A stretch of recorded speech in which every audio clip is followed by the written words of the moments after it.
om vi åker hem med ungarna så måste vi ändå åka tillbaka dit för att städa alltihopa. Så att då är det smidigare om vi inte behöver ha fullt så många ledare som åker hem med ungarna, för då kan vi andra vara kvar och städa. Och så kommer vi hem då 3 timmar tidigare. Så det är det som är baktanken. Kan man inte så behöver man inte, utan då löser vi det. Men då är det trevligt. Får ni gärna samordna det mellan er föräldrar så slipper vi bli inblandade i den samordningen, för det brukar bli jobbigt. Jag minns min skräckupplevelse på den gången som vi hade skött det där, och ett barn skjutsades hem. Vi visste att alla barn hade åkt hem. Alla skulle ha lämnats av här vid lokalen, men en förälder ändrade sig under vägen och tyckte att jag kör hem dig istället. Och mamman stod här och såg att alla andra barn kommit om hennes teling. Och sen när vi stått här och väntat en halvtimme och fortfarande inte dykt upp någon teling efter att sista ungen hade kommit, då var hon i lätt hysteri. Det var här före mobiltelefonens tid. Så då sa vi, men han har säkert blivit hemskjutsad. Så då gick hon en väg hem och sen kom barnet till oss då, för han hade gått en annan väg till oss. Så det var inget barn hemma, så hon var ju ännu mer upprörd när hon kom till skaplokalen. Då var han ju där som tur var, men den utskällningen jag fick då ville jag gärna vara med om igen. Så att det är bättre att ni gör upp det där sinsemellan. För hon var riktigt övertygad om att hennes son låg utspridd på gassingleden i smådelar. Och tog ut allt sin ilska på mig. Jag förstår henne, men det var en jobbig situation. Jag slipper. Vad kommer vi göra ute på Pettersberg då? Jo, på fredagskvällen då, så vi samlas här. Då är det bra om man äter middag. Ingenting som är allt för upprörande för magen, inte sådär jättemycket, utan en middag, men inte jättejobbigt. För bussen åker en riktig serpentinväg ut. De barnen som är kräksjuka spyr garanterat på den sträckan, för det går så här, och sen höjdskillnader och en massa konstigheter. Samtidigt då så är det som så att ungefär 1 barn av 60 är äkta och sjukt. Ett äkta och sjukt barn spyr varje gång de sätter sin buss i princip. Barnen kör härifrån upp till Odenplan. Sen är det väldigt många barn som har kräkts någon gång i bil. Då ska man ha klart för sig att det är rätt tunga lugnande medel i de där osjuktabletterna. Man ska nog vara lite försiktig med dem och inte trycka i dem sådär förebyggande egentligen. Men vi har haft barn som var garanterat osjuka. De har spytt så alltså efter 100 meter bussåka. De trycker man i sig och sen ser de rätt lugna i rätt många timmar efteråt. Och det är åtanke. Vi stannar med bussen.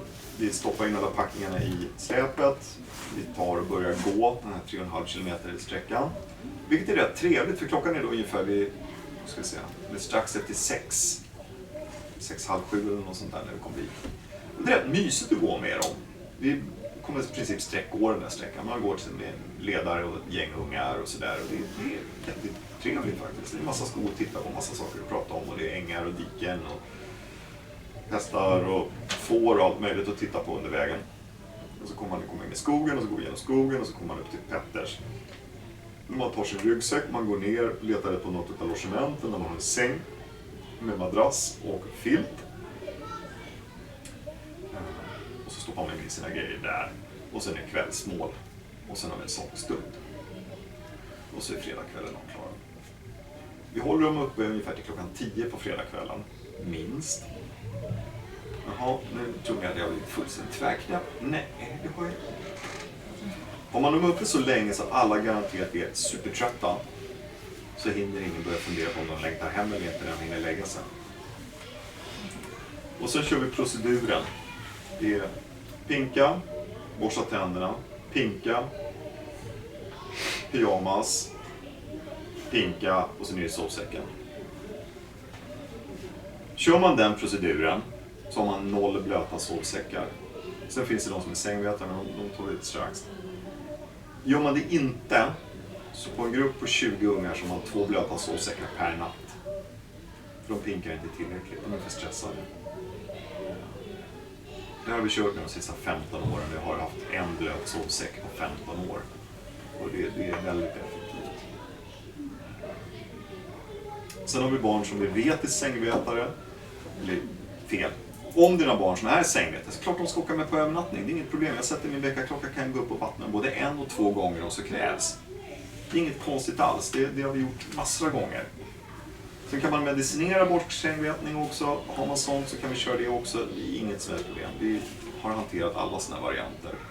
Vi har medicinerat alla typer av medicinering både morgon, lunch, middag, kväll. Inklusive tillväxthormoner med injektionsspruta. Inget problem. Vi har kört det där racet. Men inga mediciner i ryggsäckar som vi inte vet om. Utan vi administrerar medicinering. Och det är också vi som är ansvariga för att det sker. Och ska det vara något krångligt så utbilda Karin. Och låt inte mig bli ansvarig så att jag är alldeles för rörig i huvudet. Jag är van att ta hand om hela gruppen och det gör jag hyfsat bra. Karin har toppkoll på alla små detaljer av alla möjliga slag och sorter. Hon är mycket bättre än det än mig. Eller det gäller båda Karin förresten. Och det är de ni ska ta hjälp av till det. Erik, han är villigare än vad jag är på många sätt och vis. Så Kaspar, han är för ung för att ta något ansvar. Så att Karin och Karin är de som har koll på saker och ting. Min Karin, lite större Karin, kommer inte vara här på fredag kväll. Sånt som vi planerar just nu. Det är möjligt att det måste bli så, men planen är inte att hon ska vara här på fredag kväll. Då bör man ta det med henne eller tisdagen innan. Så att hon vet om saker och ting. Jag tror att jag har koll på alla födoämnesallergier. Vi har väldigt få sådana i år, vilket är jätteskönt. Vi har haft en del knepiga kombinationer som liksom har varit vegetarianer, gluten och mjölkintolerant samtidigt. Det är det värsta hittills. Då får man liksom läsa varenda. Så då blir man tvungen att bli fantasifull ordentligt för att kunna prestera näring till dem. Så men sagt, vi är vana vid det också. Vi hanterar det nästan. På lördag morgon så är det som så att om ni tror att de sover hemma länge så är det ingenting mot hur kort tid de kommer sova på lördag morgon. Jag kan säga att 95% av dem är vakna ungefär strax efter 5 på morgonen. Även om vi går och lägger sig klockan 10 på kvällen. Och det hänger samman med det att precis utanför deras fönster finns en massa fåglar som låter så dags på morgonen. Och de flesta är inte vana vid att så mycket fåglar är så nära och låter så mycket. Så de kommer vakna omedelbart tidigt.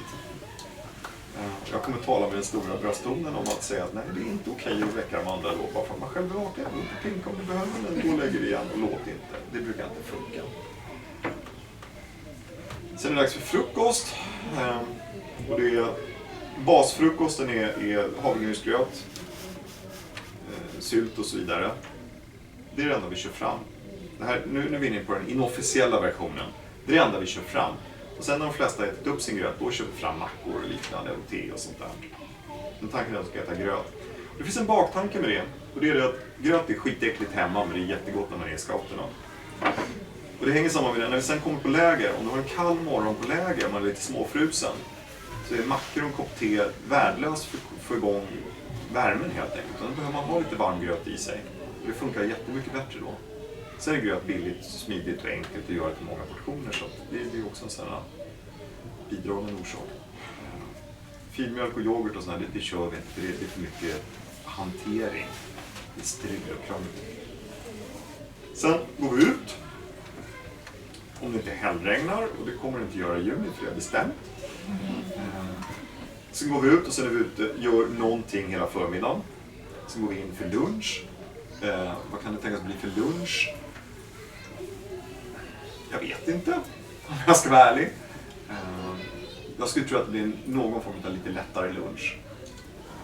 Soppa, mackor eller någonting sånt.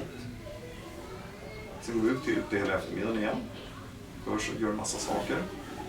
Går runt och tittar på området. Klättrar upp på bergen. Se oss runt omkring. Sen blir det middag. En typisk middag. Jag ska visa att det är spagetti köttfärssås eller det blir nog tacos förresten. Det blir nog definitivt tacos utan tvekan på lördagskvällen. Och då kan de få hjälpa till på eftermiddagen med att skära grönsaker och förbereda eld och sånt där. Sen så har vi aktivitet ute eftermiddagen. Sen blir det någon form av kvällsmål, så sångstund och sen dags att gå och lägga sig igen med proceduren. Pinka, borsta tänderna, pinka, pyjamas, pinka och sen är det sovsängen. Då kan vi gå och lägga oss lite tidigare. Då går vi och lägger oss vid gissningsvis 8:30 eller 8:30 ungefär. Och det är då de brukar krokna på lördagskvällen. Sen finns det alltid några som liksom kroknar betydligt tidigare, men det stora flertalet behöver upp ungefär så länge för att de inte ska börja fundera på om de längtar hem eller inte. Däremot så sover de mycket bättre på söndag morgon. Då har de inga som helst problem att sova tills vi väcker dem då vid 7:30 eller något sånt där. Och då har de börjat liksom vänjas vid saker. Söndagen kommer rassla på ungefär likadant. Med den skillnaden vi kommer att ha köttfärssås till middag. Köttfärssås, pasta till middag. Sen blir det lördagkväll eller söndagkväll. Då kommer vi att lägga